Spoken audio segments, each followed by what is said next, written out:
Today we are taking fresh farm eggs,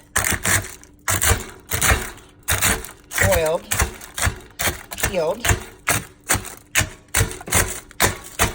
and now we are going to put them in a fryer until they are golden brown. That's what they look like now.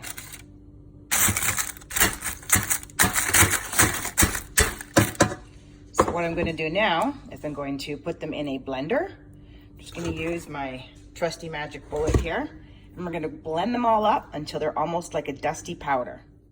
Okay, so we're going to put them all in here.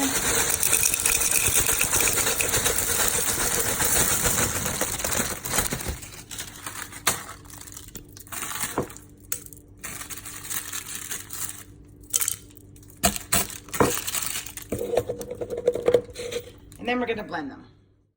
That's about the consistency you're looking for. Going to add it to the ones I had before. You'll start off with about a half a teaspoon in your food with every about 25 pounds per dog. So my dam is 25 pounds, so she gets half a teaspoon in her food in the morning and half a teaspoon in her food at night. Excellent source of calcium, great for when she's nursing puppies.